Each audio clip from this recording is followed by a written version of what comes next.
ক্ষমতার নাম বিবাহ। আল্লাহ রাসূল বলেছেন, পৃথিবীর মানুষ তোমরা বিবাহ করো না। হে যুবক দল, বিবাহ করলে ক্ষমতা লাগে, ক্ষমতা ছাড়া বিবাহ করো না।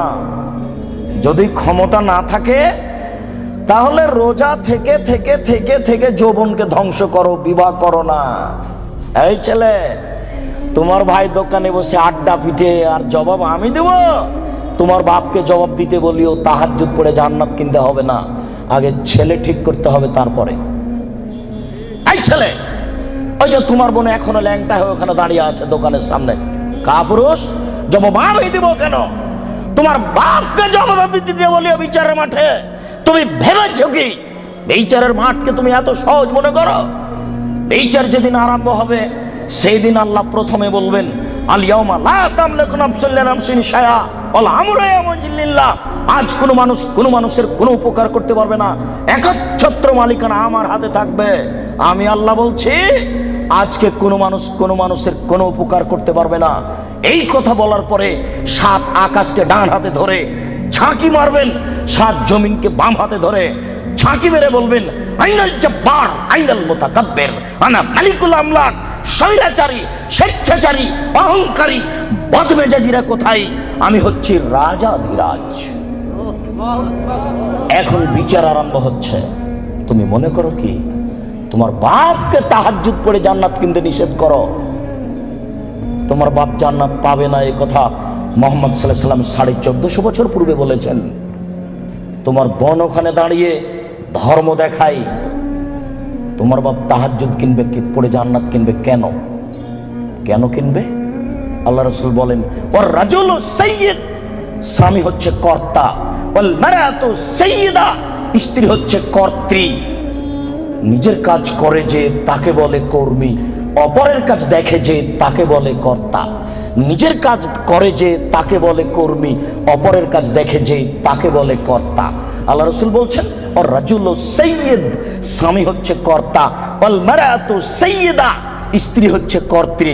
এই ছেলে, তোমার বাপ কিসের কর্তা? কি কর্তা? কি পেয়েছ? তোমার বাপ কি মনে করে? তোমার বাপ তাহাজ্জুদ পড়ে জান্নাত কিনতে চাই? অসম্ভব। তুমি শুনে রেখো, আমি অনুবাদক।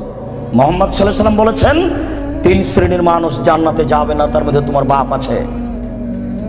3 শ্রেণীর মানুষ জান্নাতে যাবে না, আমি অনুবাদক। 3 শ্রেণীর মানুষ জান্নাতে যাবে না। 1, মদমিনুল খামর, যারা নিয়মিত বিড়ি, তামাক, জর্দা, সিগারেট, গুল, নেশাদার দ্রব্য খায়, পান করে, তারা জান্নাতে যাবে না। 2, আর রাজালাতু মিনান নিসায়ে, পুরুষের বেশধারী নারী, যারা পুরুষের জুতা স্যান্ডেল পরে, যারা পুরুষের শার্ট প্যান্ট পরে, যারা পুরুষের পোশাক পরে, যারা মাথার চুল ছোট করে, সামনের চুল ছোট করে, তারা জান্নাতে যাবে না। 1450 বছর পূর্বে আল্লাহর নবী কথা বলেছেন, আমি অনুবাদক। 3, ও দায়ুস, তোমার বাপ, আল্লাযী ইকিরু ফি আহলি আল খাবাসা, যে তার বাড়িতে বেহায়াইর সুযোগ দিয়েছো, জান্নাতে যাবে না। যে তার বাড়িতে বেহায়াইর সুযোগ দিয়েছো, জান্নাতে যাবে না। যে তার বাড়িতে বেহায়াইর সুযোগ দিয়েছো, জান্নাতে যাবে না। কি দেখাতে চাচ্ছ তুমি? শোনো, তোমার বোন পায়জামা পরে আছে, গেঞ্জি জাতীয় পায়জামা, ওই যে নিচের দিক চিকন হয়ে আছে, উপর দিক মোটা হতে হতে হতে হতে তোমার বোনের রান এতখানি মোটা হয়ে আছে।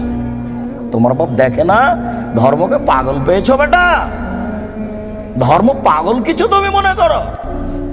অসম্ভব। আমি অনুবাদক, না হয় আবার অনুবাদ করছি, তুমি শোনো। সম্মানিত মুরব্বী, আমি আবার অনুবাদ করছি, শুনুন। তিনি বলেন, সালাসা, 3 শ্রেণীর মানুষ আছে, লা ইয়াদখুলুনাল জান্নাহ আবাদা, তারা কখনো জান্নাতে যাবে না।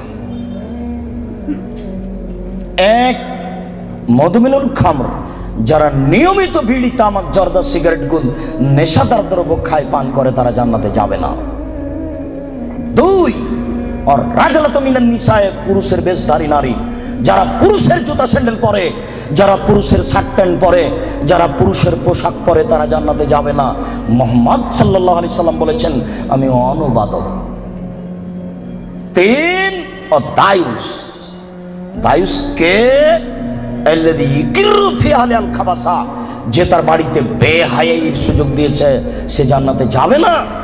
তোমার মা দিন রাত ছোট ব্লাউজ পরে শাড়ি পরে বাজারে ঘুরে, তোমার বাপ তাহাজ্জুদ পড়ে, ধর্মকে পাগল পেয়েছে তোমার বাপ। তোমার মা ছোট ব্লাউজ পরে থাকে, এই বাহু থেকে নিয়ে কবজি পর্যন্ত এটুকু ফাঁকা আছে কাপুরুষ, এটুকু কে দেখবে? তোমার বাপকে এটুকু মহল লাগেনি? এটুকু তোমার বাপ ফিরে রেখেছে? তোমার মা ছোট ব্লাউজ পরে থাকে, জনগণ পেট পিট দেখে, কে দেখবে এটুকু? তোমার চাচা না জ্যাঠো না দেশবাসী? তোমার বাপ দায়ুস, তোমার বাপের বিবাহ করা ঠিক হয়নি, বিবাহ করলে ক্ষমতা লাগে। ক্ষমতা মানে চোখ যেভাবে ঘুরে বউ সেভাবে চলে, এর নাম ক্ষমতা। ক্ষমতা মানে চোখ যেভাবে ঘুরে ছেলে মেয়ে সেভাবে চলে, এর নাম ক্ষমতা। রাত 11টার সময় ছেলে বাড়িতে ঢুকেছে, এই তুই রাত 11টার সময় বাড়ি আসলি কেন? ব্যাপারটা কি? বলিনি মাগরিবের পরে কোথাও থাকা যাবে না? দাঁত ভেঙে দেবো একেবারে। আমি তোর বাপ বলছি, এর নাম ক্ষমতা। জবাব আমি দেব? কেন আমি দেব? মুহাম্মদ সাল্লাল্লাহু আলাইহি সাল্লাম কোনোদিন বলেননি, এই ছেলে তোমার বয়স 7 বছর নামাজ পড়ো, এই ছেলে তোমার বয়স 7 বছর নামাজ পড়ো, এইভাবে তিনি কোনোদিন বলেননি। তিনি বলেননি, এই ছেলে তোমার বয়স 10 বছর নামাজ পড়ো, নাহলে তোমাকে পিটাবো, এই কথা তিনি কখনো বলেননি। তিনি বলেছেন, মুরু আওলাদাকুম বিসসালাত আবনাউ সাবে সিনিনা, পৃথিবীর পিতা তোমরা তোমাদের ছেলেকে নামাজ পড়তে বলো যখন তার বয়স 7 বছর। ওয়াজিবুহুম আলাইহা ওহুম আবনা আশরি সিনিনা, তোমরা তোমাদের ছেলে মেয়েকে নামাজ পড়তে বলো পিটিয়ে যখন তার বয়স 10 বছর। এই ছেলেটার বয়স 15 বছর নামাজ পড়ে না, বলেন তার বাপ আছে? বলেন দেখি যে তার বাপ আছে? কাপুরুষকে আমরা বাপ বলি না। জবাব আমি দিব কেন? তোমার বাপকে তাহাজ্জুদ পড়ে জান্নাত কিনতে বলিও। আমি কথা এখনো বুঝাতে পারিনি, আবারও বলি, আল্লাহর নবী কি কোনোদিন কোনো ছেলেকে বলেছেন যে তুমি নামাজ পড়ো? কোন 10 বছরের বাচ্চাকে কি আল্লাহ নবী বলেছেন যে তুমি নামাজ না পড়ো নাহলে পিটাবো?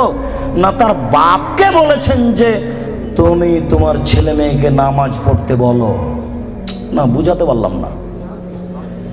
আল্লাহর নবী বাপকে বলেছেন না ছেলেটাকে বলেছেন?